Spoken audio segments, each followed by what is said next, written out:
Hello, Corey. Hello, Brennan. It's kind of this will be a difficult one to open because, I mean, I wouldn't mind you uploading it. This will be cut out of what I put in my college project. I don't know if you'd be up for uploading this, but we might say something interesting. You might want to use it. I might. It wouldn't be an interlude. It would be a GRGR. Yeah, that's what I was thinking. So, what are we talking about today? What film are we talking about today? I believe we're talking about the 1979 Tarkovsky film Stalker. That is true. We are talking about the 1979 Tarkovsky film Stalker. This is your first Tarkovsky film. Yep, first Tarkovsky film and first sort of impression of him in general. Had seen very little of his work. Only two kind of things I could put to his name as Solaris and Stalker, and I knew very little about either. So, very almost no preconceived notions going into the film. Didn't even know the genre of it. So, we talked briefly about it a couple of days ago when you first watched it. And you were surprised to find out it was a sci-fi film. Yeah, it's not like I had any strong expectations, but gun to my head from the little things I'd heard about yourself and Kane about it, I thought it would be some sort of kind of period piece thing. I mean, it is very evocative of a very certain time period and location and the context of how it was made. So it kind of, you could maybe have a specific period reading of it, but yeah, it's a fucking hard sci-fi film, I think.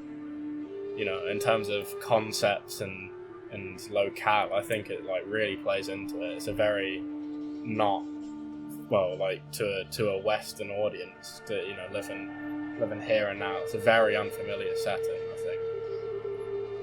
To me, it's one of the most sort of vivid sci-fi things I've seen. It really sells it to me. Yeah, I agree. I don't know if that's one of the train of thoughts I actually have written down. I did have what was it?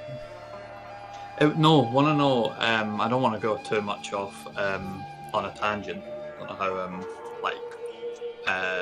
what the structure of this is going to be like.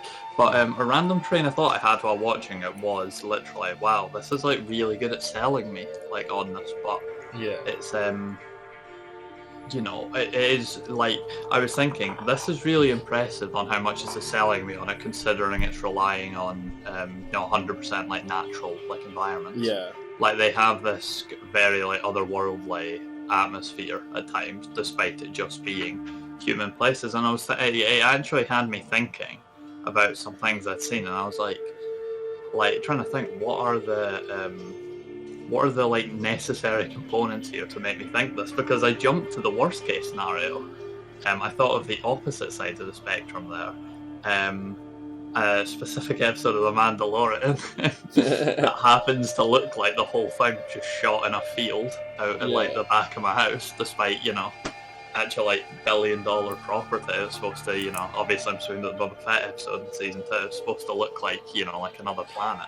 Just sitting there watching it, they just drove out to they could have just drove out to a random place in the UK and done this. Yeah. And then I was looking at this and I was like, wow, this so much intention, thought as went into using these environments and stuff.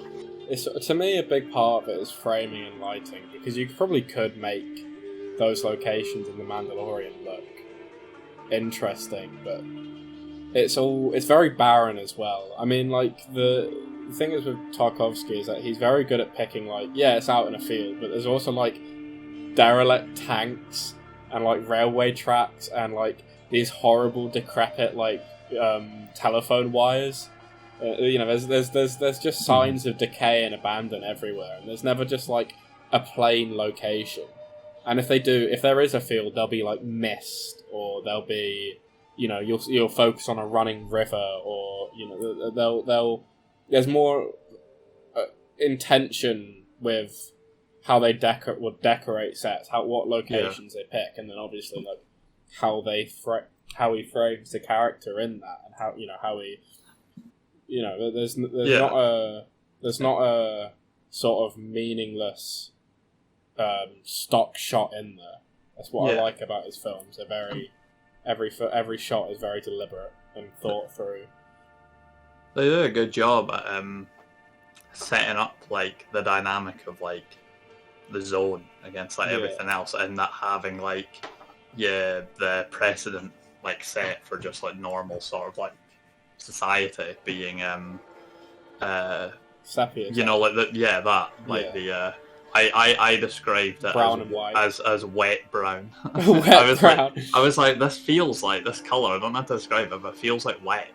But like in like a good way. There's a like weird damp sort of mold wet. Yeah. And then you get into the actual zone, and that's like really like wet. There's loads of bogs and everything's waterlogged, but it's a lot more, I guess, alive. There's less of like the sepia tone. It's really hard to describe, but it is sort of like you can literally like imagine like like fresh air, like in the first time you're in the zone and it's all like colourful. It's like there's this sort of like almost like kind of smog, like suffocating kind of feel like in the rest, and I think that helps the color grade and stuff, but also just like the way it's presented. It's everything's a bit gloomy. It's like kind of shown to be a bit, well, maybe not necessarily like authoritarian and stuff, but obviously like in the context of trying to get into the zone, though, you're dealing with a lot of these sort of like military designs and stuff. We don't really find out about the city and what they're like, how it's structured and who owns it, but there's like there is. I'd imagine it takes a lot from reality, where like freedom of movement and the ability to like class mobility and stuff is really bad there. Well, and you can sort of tell. There's a distinct. Going like specifically as well, just to add to what I just said. Also, it seems like a very like intentional thing at the end. One of the last kind of like shots of the outside is that pan up to like the nuclear like chimneys, nuclear power like chimneys and stuff, which kind of like adds to this very industrial feel. It's almost like the zone. They kind of hover around the idea of like kind of saying it's a bit like extraterrestrial without explicitly saying it, while everything else very explicitly has like a human touch. I think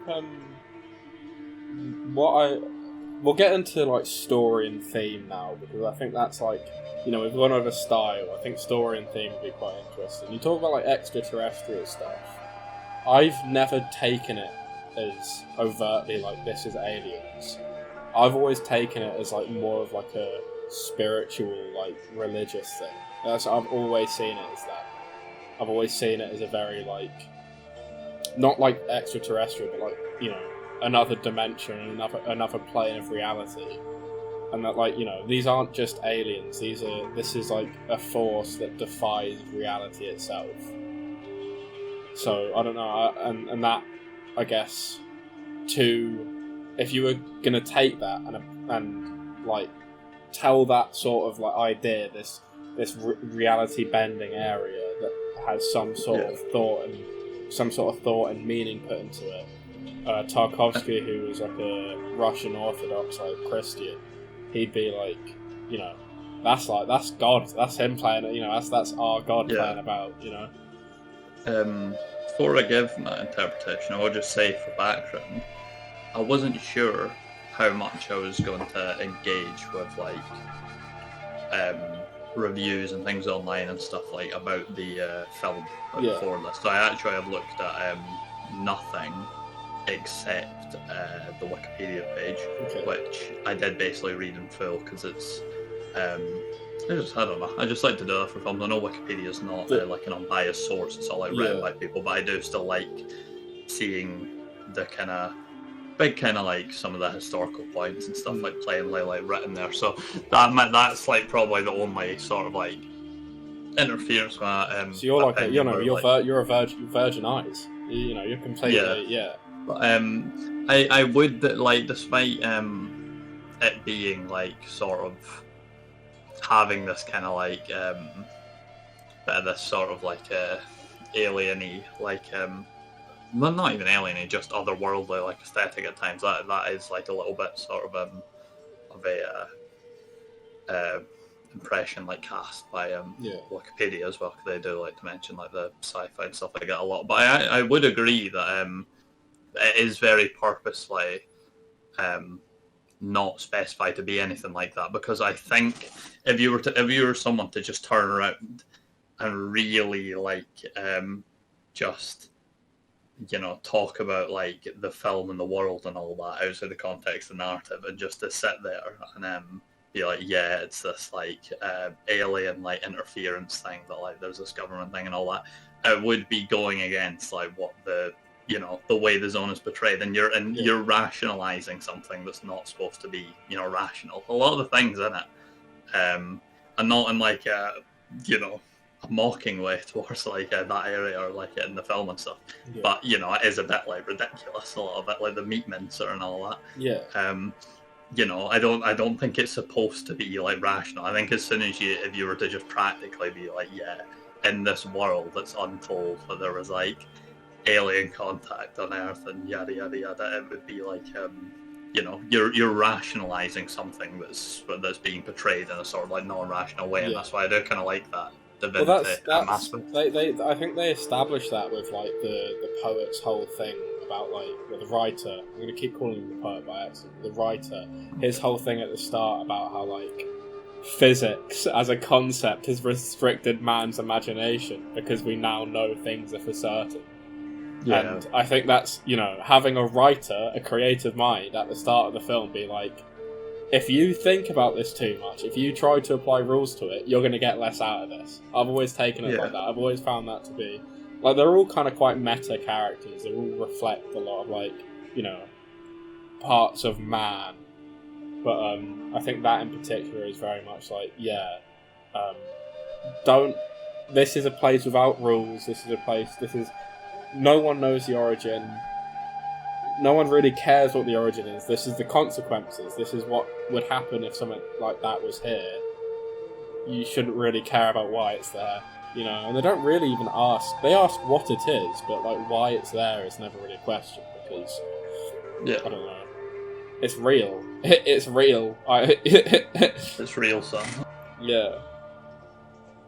I like that. I like that a lot. That does sort of speak to me in a way. I'm not, not a religious person, but there's a lot of religious influence in my life, and something that's always interested me. And I'd say like I've probably had some of the biggest advances in like my attitude like towards like faith and all that in like the last like 12 months by different influences and stuff. And a big one was like a conversation with someone where they did like sit and speak about how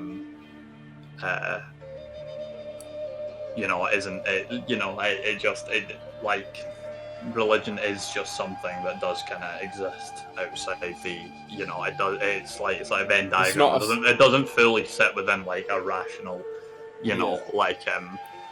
discussion. And they'd say like say of like just imagine for a second, like, this interpretation of religion is like 100% true and all that. Like, it is 100% true. You would be more of a barrier to believing that by being constrained by certain, like, laws of science that you hold, like 100% and all that, regardless of if those laws are true and all that, are 100% true as well. Like, the idea of divinity is that you're admitting that would work, like in defiance of that, which I do agree with. I'm not religious, but I do agree that if your main argument against that is just like, a person can't come like back from the dead or whatever, it's like that doesn't hold like fully, Yeah.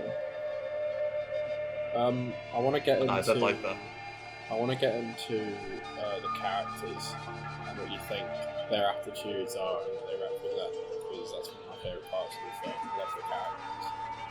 Yeah, probably that's probably where there's the most like ambiguity for me still, because I will admit that I am quite lost in the last 20 minutes of the film, and I have purposely not really like engaged with anything, especially since like Wikipedia, that's that didn't go like much into that like anyway, so I am completely just like nothing, no influence outside my like experience of like what to take from that ending. I'll admit there was a major plot beat that it might just be a bit of like me being on the silly side, but there's a major plot beat that I wasn't even 100% like sure of. I thought it might be true, and then by the end of the film I was like, by the way they're speaking, okay, that was the case. I was unclear that they didn't use the bomb. I thought like the way that was portrayed might have been that they like did and just like came back, which might be stupid, but the way they speak the way they speak afterwards and the way he speaks to his wife and all that implies that they chose like not to detonate that. But that was someone I was like. Well, he takes it apart. He takes it apart once he hears like what the poet has to say, what the writer has to say about the zone. He takes it apart. He rips it to pieces and throws it about. In his own way, it's like, oh, I'm going to abandon this wish to destroy what I don't understand, what can be used against us. I'm not going to do that. I believe this place kind of destroys itself. Mm-hmm. It's kind of hard to. That's one I've struggled with, is what the professor's final takeaway is, because he's the one I've always struggled with understanding the most. Even though he's like one of my favourites when he does get to speak. He's more of a reactor, I think. He's more of like he more serves to define what the others think than anything else. His like phone call was fantastic. That was really, a scene I'd really want to rewatch. That is a good one. And also, as a little aside we get into, I want to say, I did actually write down this. Oh wow, I'd actually love to have that bomb as like a prop. That's like a cool it's a great prop. It's a really great prop because it's like, oh shit, there's some sci-fi technology. That's some that's some like Star Wars shit. All of a sudden, I'm 50-50 on that impression. Because on one hand, I see that it's got a kind of like futuristic design, but on the other hand, I'm a little bit like, this is like actually like the humans versus the Combine. This is actually like human ingenuity, like right here. I shall blow this place to kingdom come. Rationalise that. But I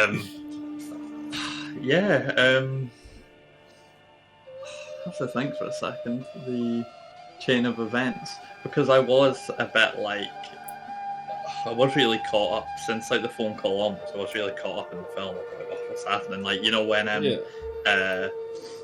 Stalker goes to stop the professor, and then the writer starts like fighting him, and Stalker's like, what are you doing? He's gonna like take away your dream. I'm sitting there like, what are the motivations here? I think that's one of the things where like when you watch the film a second time and you think, okay, they're not going to go through with it. They're not going to go into the room. I think it reframes it because I think when you first watch it, it's like a beginning. It's like, oh right, so this is where the characters are about to start a new chapter in their lives, if you get me. But when you kind of realise that the characters are at an end point and it's at their last like solution, if you get me. It's not wish fulfillment. It's like an admission of defeat. Yeah. And when you go in with that frame of mind, it makes complete sense. It's like, oh god, this is where it was always going to end up. One of my favourite conversations in that scene is when they like reveal why Porcupine, the writer like suggests why Porcupine killed himself. That's the next thing I was going to say. If I start from there, I might be able to work my way to some of my thoughts. That was one thing that I felt I did feel a bit smart on. For times where I felt lost, I was expecting someone to be like that with Porcupine and the room wish fulfillment and all that. I kind of had a notion from the start it was going to be something like that, and it was I mean, I thought it might have been a monkey's paw scenario situation, but I like that more. I think that's more interesting. That it, like, you don't choose your wish; it just is your innermost desire. Yeah, a great thing from the writer, I'm pretty sure, that ended up linking into this, maybe a third or half the way through, is when he speaks about why are we speaking about want and wishes, that's something we feel we have autonomy over, we know, and he's speaking about what we want consciously and what we want subconsciously could be fighting, who's to say what comes up on top, what is truly representative and stuff. I'm that is a great conversation to be having when you're dealing with a room that fulfills wishes and stuff. It's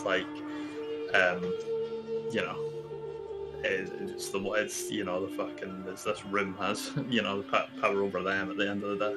Yeah, I think that's something I like, is that it sort of tears down the scientist very I don't know how to put it. His attitude is a lot more broad. It's a lot more I guess I don't know what's going on with my recording. Can you say something quickly? Hello. Okay, yeah, that's working fine. I think the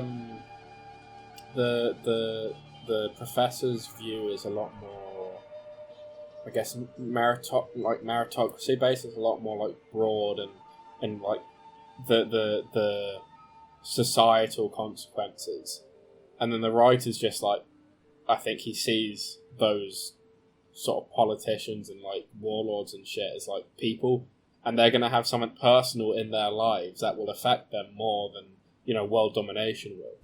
If you get me. I liked that. I like that there's such a broad range of attitudes and completely different outlooks on life in 3 characters. It's really cool. Yeah, well, I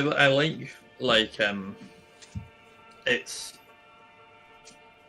how would I articulate this? It's what the writer said. It was leading to the room being used that way, because at the end of the day, this isn't some cool, very technical hypothetical that's been thrown into the mix to be oh well, how will humans react now? It's just the manifestation of what's been said about free will, wish fulfillment and all that. This isn't some cool crazy idea. This is just the logical end, that this is how the room is going to work within this world and within this narrative and stuff, which I really appreciated. It wasn't some sort of unfair throwing it on its head. Porcupine. Do you have notes? I don't know if I'll have any notes pertaining to this. Let me see. Actually, I do have a quote I wrote down here that might actually relate to this. I've written it down a bit jankly, but the no human being has the hatred/love that extends over all mankind.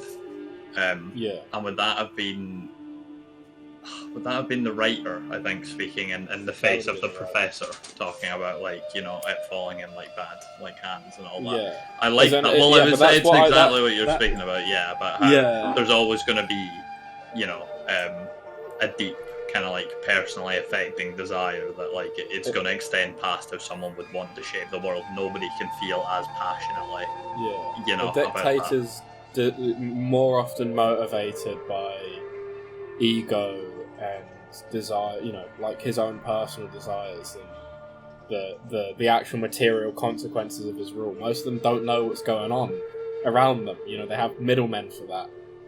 If you get what I'm saying, everyone's motivated with their day to day, and I think the poet is the best aware of, is the most aware of that. Yeah.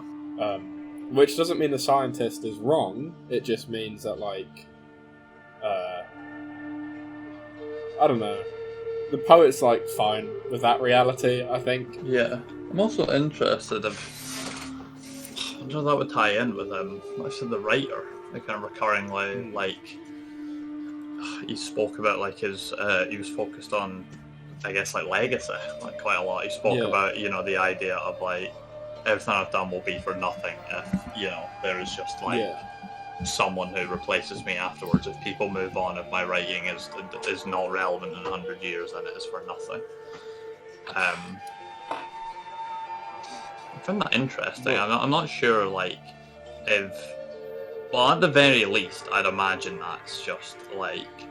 That was, at the very least, served as what his, like, on-paper motive would have been the room. It was all about, like, inspiration and stuff, like, wasn't it? Well, I think... Because what I took from the film the first time round, and what I still kind of take from it, is that it is, like, a character study first, and then a sci-fi film second. It's like a intimate, very, very intimate character study, like, first and foremost. And to me, he's trying to figure out, what his desire actually is. And yeah, he fears that. He doesn't really care for acclaim. I guess he wants to be immortal in a way. I think he also wants to understand things, just in general. He talks a lot. Someone I can relate to. He talks a lot and hopes that he'll come to some sort of, like, divine reason in that through thinking. Yeah. Where the scientist is happy with facts and hard logic, the stalker has faith. The poet, the writer is trying it. Like, to him, what answers are an active thing he partakes in constantly, day to day. And I think maybe that sort of does tie in with, like, inspiration. Yeah. So through inspiration, he might not only be able to write something personal, but also something true. Completely, like to an artist, inspiration is, and to Tarkovsky, his, like, art is reaching a universal truth, a universal truth. You're an expert. Universal truths, or like some sort of it's like a ladder to God. And even though the poet is not religious, there's clearly a truth out there to him. Like, there's clearly something bugging him that he doesn't know, and that he wants something that he doesn't know, if you get me. And inspiration would bring him to that. And I think the end of the film, he's confronted with, oh, right, okay, so there is, like, a supernatural power. This place has sort of answered my fears that reality is binary and constructed, and this is a guy who is so committed to his cause with the professor. This is a guy who has so much meaning in a thing he doesn't understand, and that like is all he has, and he wants that. I don't know. I might be reaching here. I feel like there's something that could be said about, like, it's almost like with the room and all that.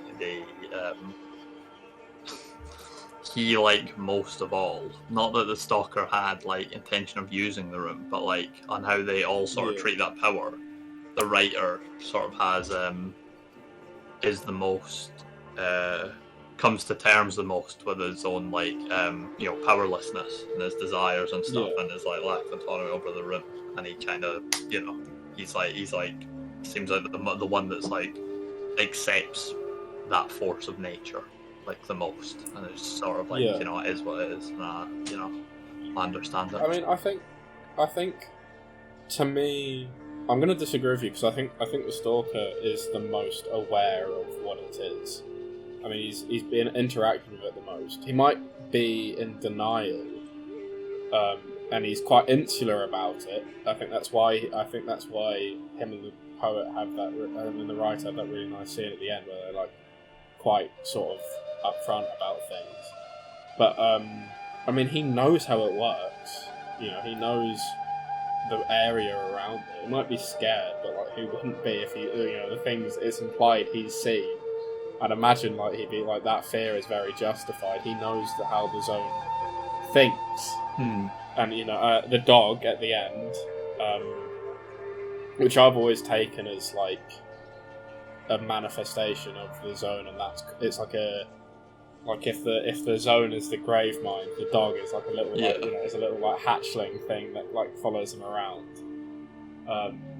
That there's a sense that he is sort of one with it spiritually, and, like, through his faith he has a connection that the others, while they might understand it in a way that he doesn't, which affects him practically, makes him smarter, there is a certain connection there with the Stalker that the rest don't have, and that is going to link up with the video I'm doing, because it's all about how, like, I'm going to touch on, like, faith and then philosophy, and how his philosophy and faith sometimes clash, but they were always both true. And the film is very much like 3 self-inserts. The film is 3 self-inserts. Like the Stalker and the poet are just like, oh, this is Tarkovsky's artist side and his man of faith side, and the scientist is probably like, I think he was also quite just learned in general. Like, he was invested in science and he knew how cameras worked very well. He liked engineering. He's quite like clearly like knew how to run a set, which takes the kind of intelligence that the professor would have. Yeah. And that's sort of in a conflict in his own mind put to screen. That's how I've always taken it. It's very much intertwined with who he is, but I still don't think you have to know who he is, because it's something that I think if you go in with the right mindset and you kind of know what you're looking for, it's a very relatable film. Would you say? Like, it's a very it like evokes like some thoughts and emotions and like fear in the face of the unknowing and fear in the face of others that I think a lot of people can relate to. I don't think so. I don't think it has many relatable moments. There is, I would say, something along the lines of once again maybe reaching a bit, but I think a way it does like speak to me. But I haven't I can articulate to myself. This is more like of a minor one. But like it's just like something to do with maybe this is far more prominent in the first half of the film, but I feel like a lot of the time it's the trust in each other is like called into question a lot. One that jumps out to me a lot is the writer, getting upset that he's the one that has to go through the like meat mincer, whatever it's called, and all that. Yeah. And I really liked all those scenes, and I liked the scene one of the things that actually kind of got almost like a laugh out of me in the film is the professor like abandoned them to get his satchel, and they go through the bit and he's just there already. He's like, what are you guys doing back here? Really funny. I like that throughout the film. I was very invested in even just like the literal like journey like of it. Yeah. I get it. It's interesting. Like, I like the zone as a location a lot. It's like maybe it's one of my favorite locations in fiction, because with so much restraint, they're able to communicate just how fucking weird this place is.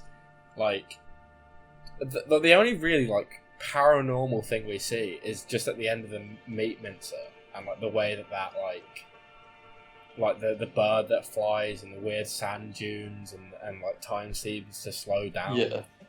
But it's very much like the greatest. Like I've seen a couple reviews. You're quite lucky to have not seen this, I think, that say like they should have shown more of what the zone does that's weird. And to me, like the looks on the characters' faces, their dreams, the way that they go down an alleyway and it takes them back to the beginning of the alleyway, and they like go somewhere, they hear voices and shit. The psychological effect, that's like way more impactful, I think, than just because there aren't zombies in the zone. There aren't like creatures and spike traps and like Indiana. It's not it's not a fucking like dungeon from Indiana Jones. It's a place without physics. Yeah, it's a place without laws. It's a place without structure. It's a in-between zone between one reality and the next. And, the way that manifests itself is through fear. And also, the Stalker would be a bit shit if he was constantly making mistakes. He's quite good at his job. It's cool, but I didn't really think about that, but it's instead of, like, kind of coming up with, like, completely new sort of like otherworldly like imagery and stuff, it is just everything in the zone that's crazy is just subverting like human imagery, like human made things, human made environments. It is all, which is really good. That is the kind of like what I was saying at the very start, is just like all the scariness does just kind of come with subverting your expectations of how things would Just be. how gross it looks as well. Look how, like, the water, they're just trudging through this, like, disgusting, probably rat shit, like, filled, like, water. It's horrible. Like, the weird, like, froth and everything. Like, actual beef stuff. That and, like, all the weird effects and stuff just being, like, editing, just being, like, camera. Like, just no effects, no like sound, like no like I'll get into music in a second, but like, you know, no musical stings, just like pure sound and visual, and how they can sort of trip you up. I love that shot of the bird flying and it skips back and it flies in another direction. I love that so much. Or there's the same scene in the sand dune, the nut like hitting the ground, and it's so slow, and the sound and like everything about it just envelops you completely. And you're like, okay, this is like another like world. So like it's so much for so little. That's how I describe it. Surprisingly, speaking on sound for a second, the like, you know, I've obviously spoken before, for instance, but we have very me, you, Tom, etc. We all have very kind of different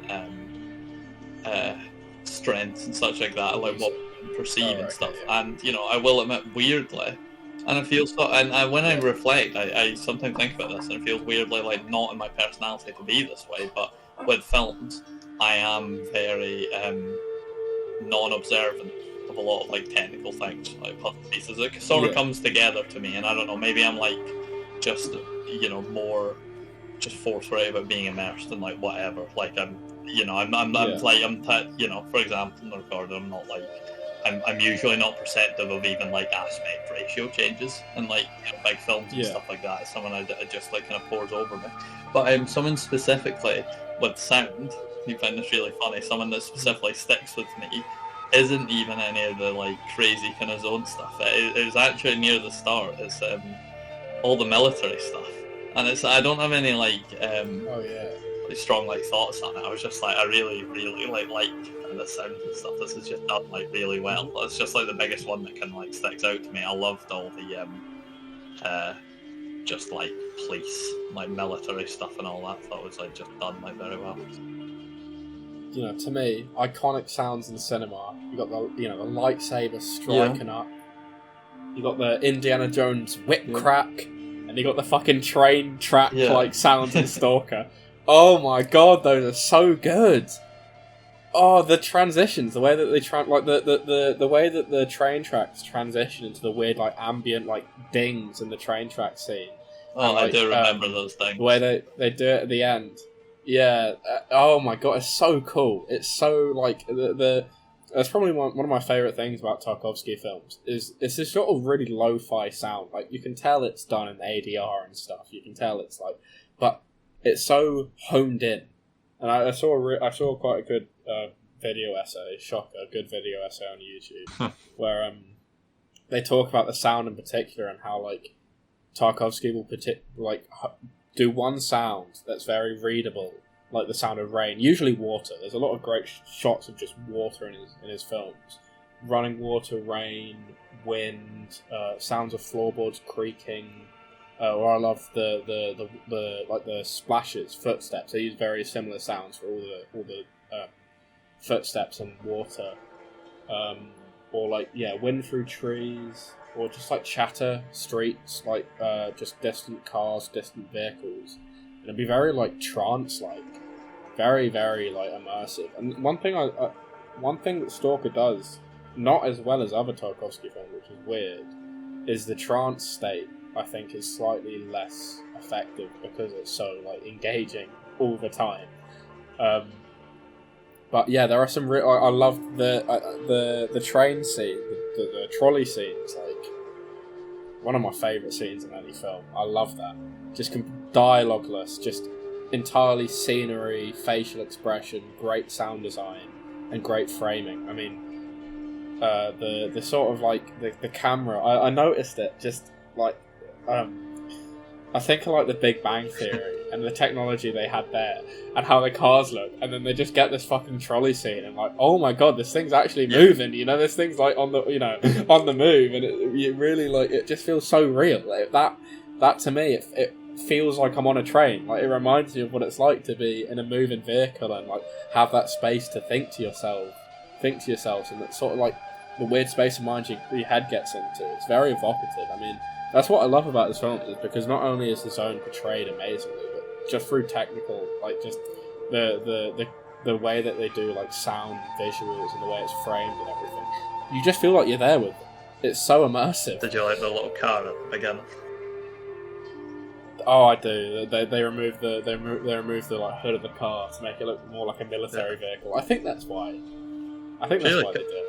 I love that bar as well. I thought the some of the car stuff was gonna like watching it. I thought it was gonna look a little bit aged. I thought it was gonna look like in the like I was James gonna Bond, say, sort of like, you know, Planet Crustaceans videos where it's like the car on the green screen.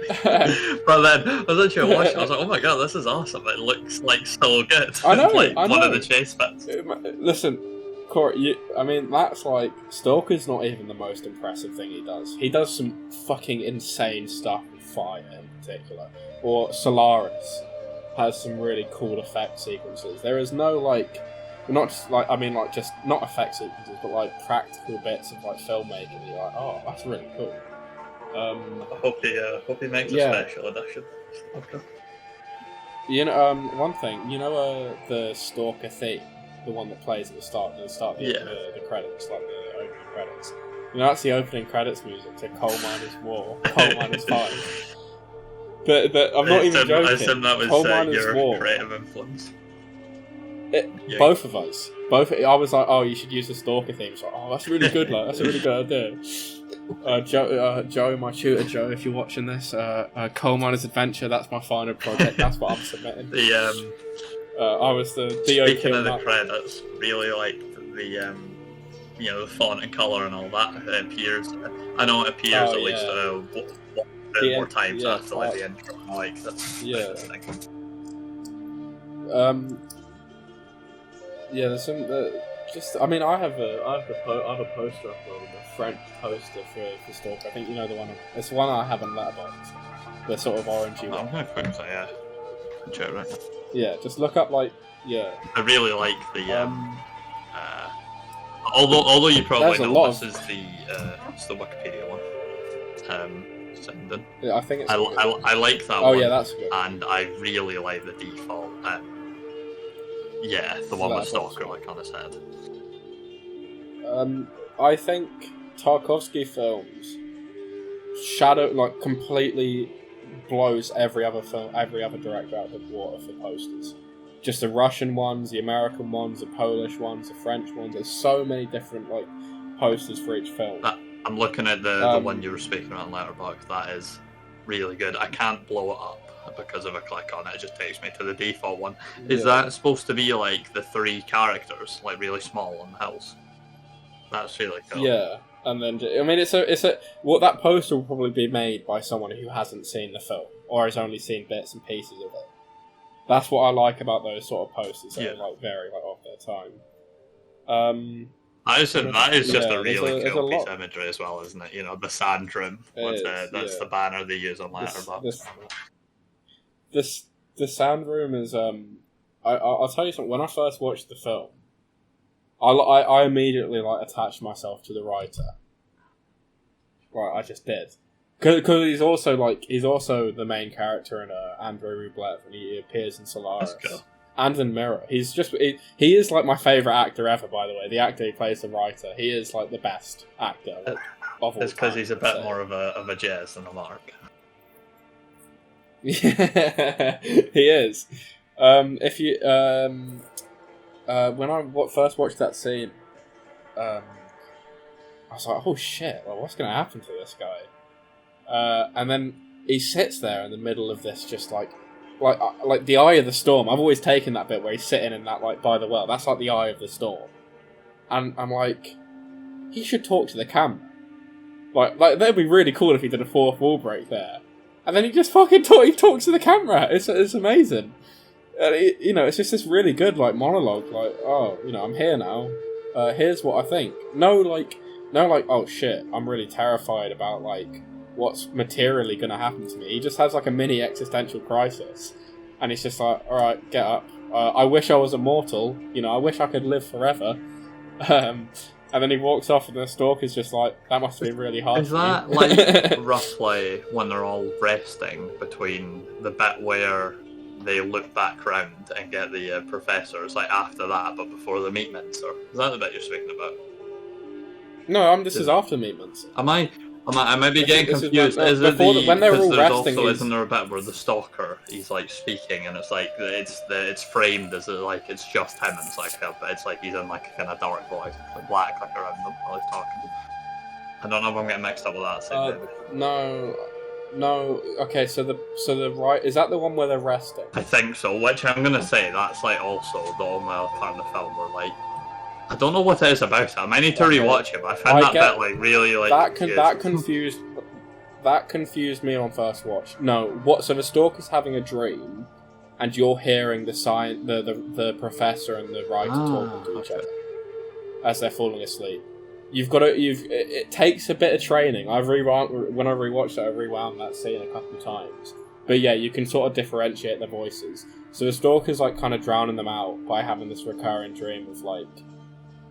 I guess when I've seen that, that goes back to the Sapphire time, I've always taken that as the zone losing its magic, the zone losing its meaning, and he's seeing like how that he's lying on the ground and it's like clearly kind of weird and overrun by water and shit.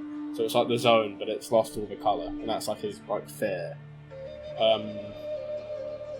No, what I'm talking about is just when he's in the middle of the sand dunes, like he's by the well in the sand dune, he sort of starts talking to the camera. Yeah. When he's like ahead, it's like that's the scene. The Stalker and Professor are like a bit back, and at the edge of the room, he's lying down in the middle. Yeah. Do you know what happens in that scene? Just like material. Remind me, because I had some like. Yeah. So they've just gotten out of the Meat Mincer. They were quite a bit behind the writer, and he walked. Yeah, because he said to him like, "Stop there when you get to the other side." But he kept going. Yeah. And he's essentially in like the heart of the eye of the storm. He's gotten like he just walked. He trunched through the trap as the storm.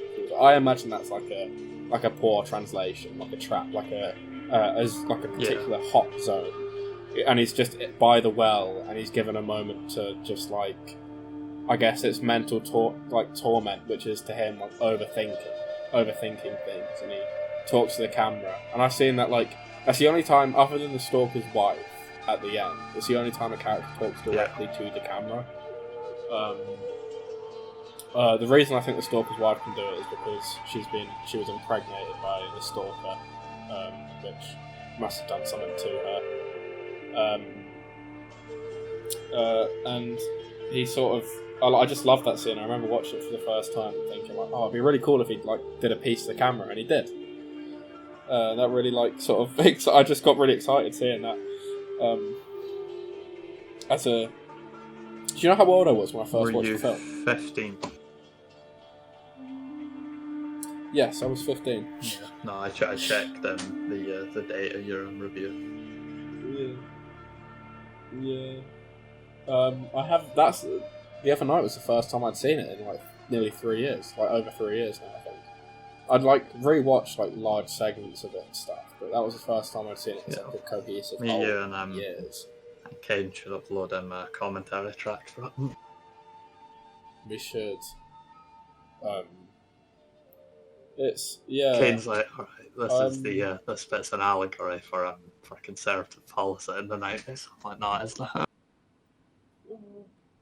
Okay.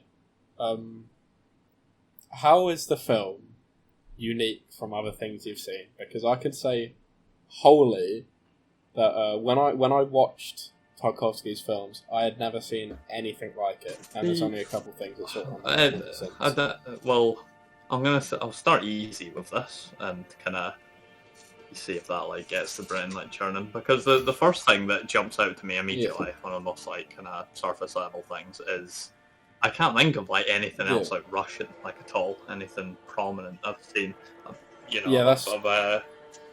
Slowly trying to dip a little bit more into foreign media, but I guess like any I'll say one thing any quickly. kind of big foreign media, like I've seen notice like new kind of like modern things. So it's like there's this. It's under the big umbrella of being Russian, but then it is also like specifically like Soviet film, yeah.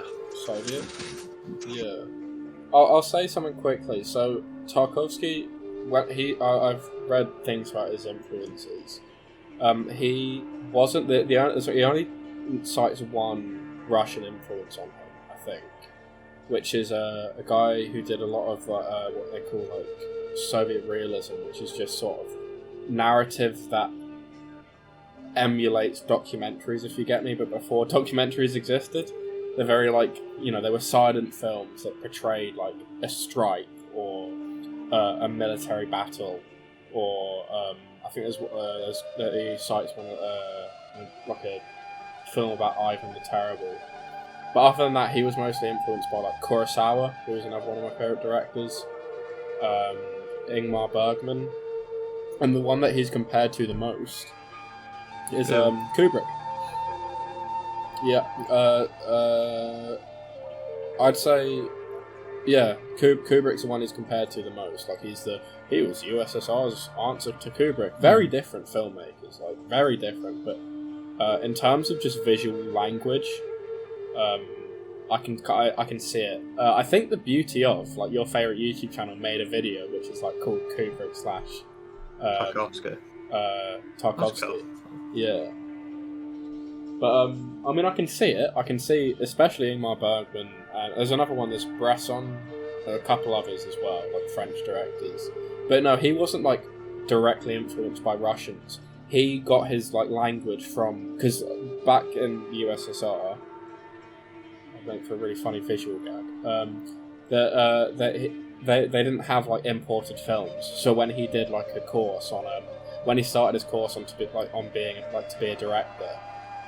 It was just as like international films were starting to be like imported into the USSR, so he saw like probably like Yojimbo. I don't think Seven Samurai by that point, but like a lot of like Kurosawa films, Winter Light. I remember seeing that and thinking, "Oh right, okay, I can see where he got a lot of this from." But like a lot of those films he saw and very influential on him. But there is I don't know, I like this question because you just can't. He's so like unique. How sparse his films are and just how like delicate they are at the same time. They're dense and sparse at the same time. It's really crazy. Then like they're not minimalist, but they are quite sparse. If you get me. They're very deliberate and slow, but there's still a lot going on, a lot to like look at. No. That's getting into more of the film theory side of things. The things that make it unique are going to be very different between us. I've got far less of a diverse palette of films like I've seen, so there are a lot of like. I will say, when I watched it, I had about as much. I only had about as much as you do. Maybe a bit more, but in terms of like art house cinema, he was like my first. So I wouldn't like. Fair enough. But I remember that film. I still get it. Yeah. Because it is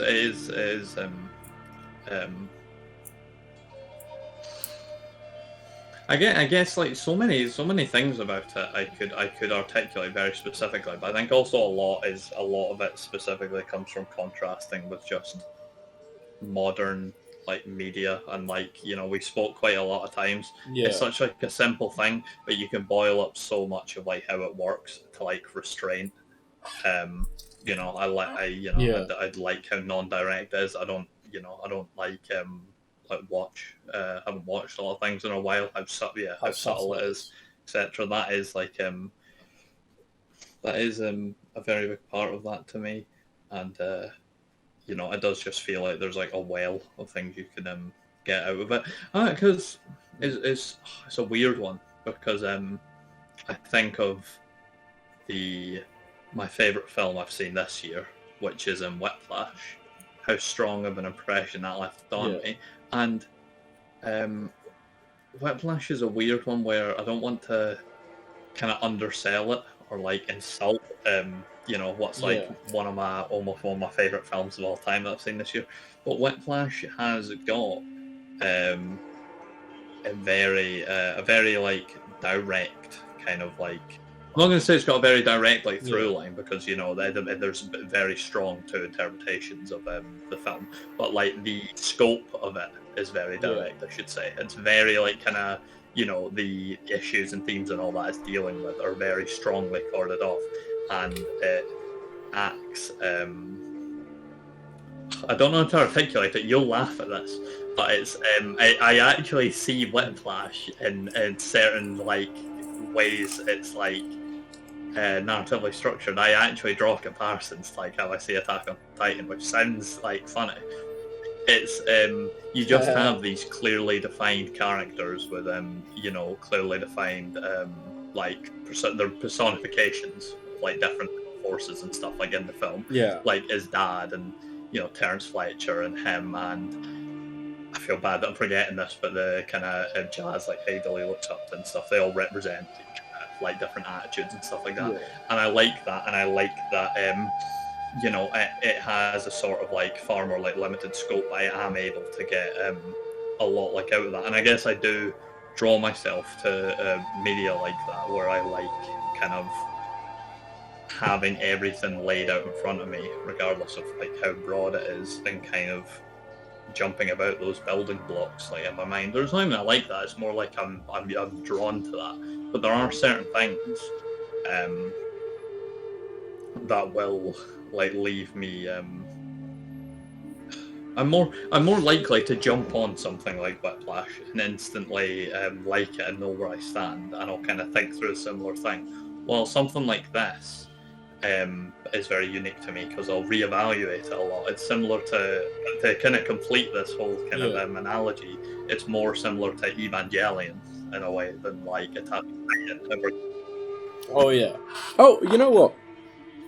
I would say Hideaki Anno was a good like sort of, I think the last couple episodes of Evangelion, end of Evangelion, sort of like probably opened my eyes up to this sort of because Evangelion is there's far more open for interpretation, like bridge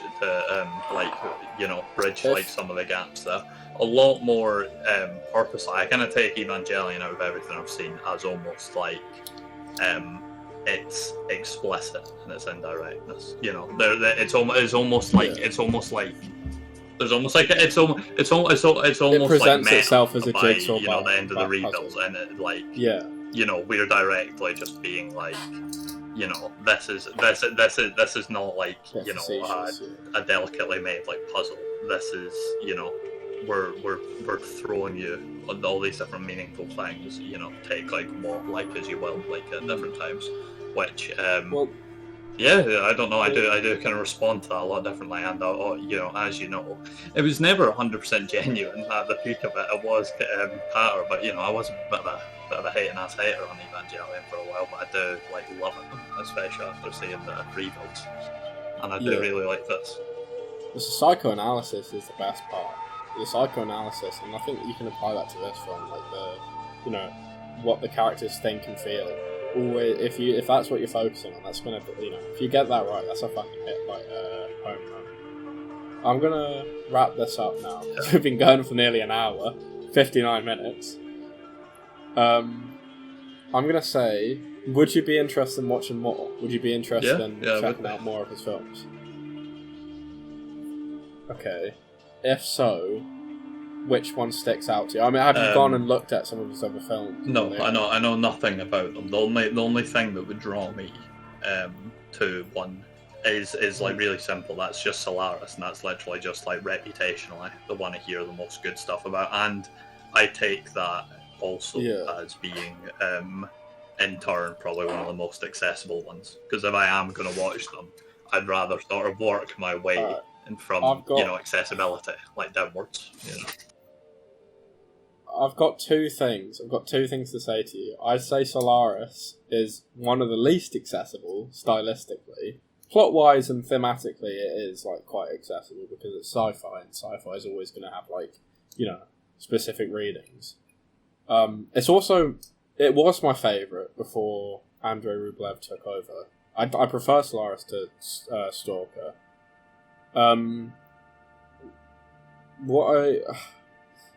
It's the only film of Tarkovsky's feature film that he's disowned. He doesn't like it. Yeah, he doesn't like Solaris. Well, he didn't like Solaris. Yeah, he disowned it. I don't exactly know why. I think it's because it's like quite close to the book it's an adaptation of, where like Stalker, that's like an adaptation of a short story and it's like nothing like it.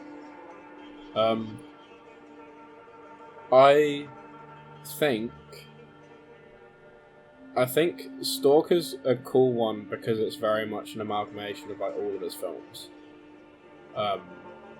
It's sort of the most like, okay, you can sort of go in different routes from here. Ivan's Childhood is his most accessible by far. It's the shortest, I think. It's either the shortest or the second shortest, and it is just like quite a contemporary war film. It's his most like an Ingmar Bergman film, I think, as well, like that, which is a bit more of an accessible director.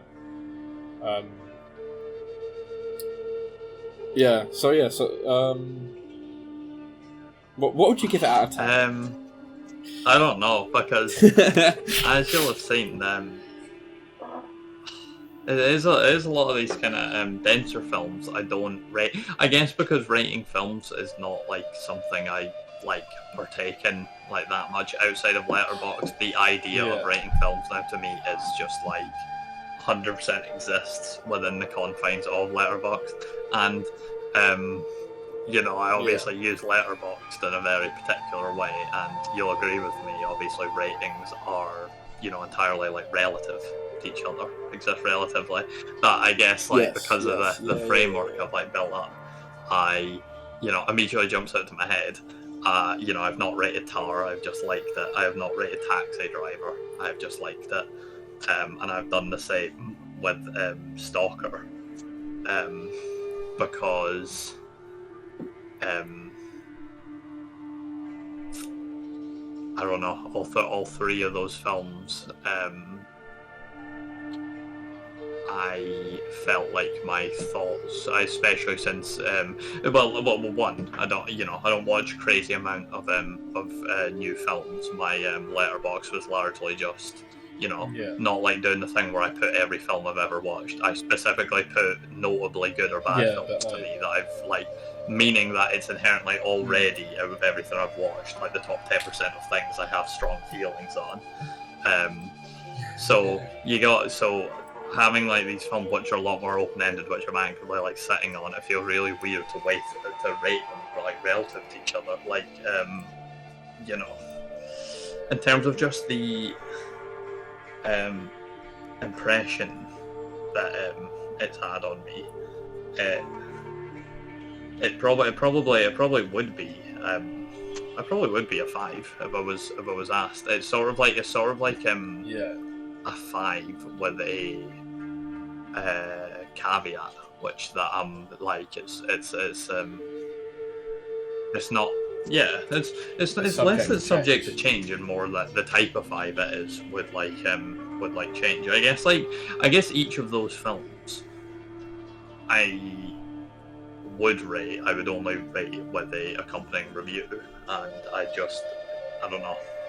I don't do reviews a lot of time when I do reviews like now, I don't like doing kind of jokey reviews anymore. So when I do a review, it's sort of when I do it for far more like kind of baby things, when it's like this is an open and shut case, like Spider-Verse, where like it's able to like collect like all my kind of pros and cons on that like literally a day after I watch it. With these, it's very like, I don't know, it's like it's a weird like lack of full commitment to Letterboxd, which makes it difficult for me to rate them. I don't know. I might actually just like, I might kind of create a list for like sort of like honorary like tens in a way, regardless of I rate them. But yeah, like it's definitely definitely like can't call the question. I can't see myself ever giving it like less than 4.5 just for the impression. Yeah. Like it's such like a kind of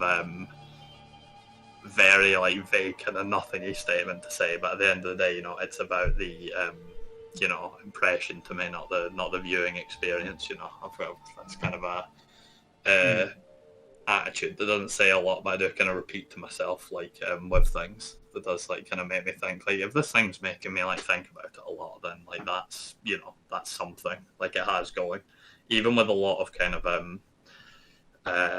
middling like things. That's why to me that's why to me someone like that's why to me someone like relative to what we were speaking about last night, that's why to me someone like Cobra Kai is a lot more special than like your run-of-the-mill sitcom and stuff. Yeah. Like as silly as I do like think about it a lot, obviously in a far different way. But that's left me same as Taxi Driver. Tar's a lot different to those two, and that's far more there just because it's like new. I probably could actually like rate like Tar and all that, but even Taxi Driver now, I'm very like, I don't know, and that's like a film that feel like Taxi Driver merits more of a grasp on. It's Stalker, a really good film to rewatch. Those two I feel like Stalker definitely, but Taxi Driver as well. Since we never the strong like conversation about it, that is one I'd like to rewatch too. Got to see that in the cinema. Just lucky. That is like. Alright, I'm gonna cut it off here. Yeah, you can cut it. Alright. Thanks for watching, Joe.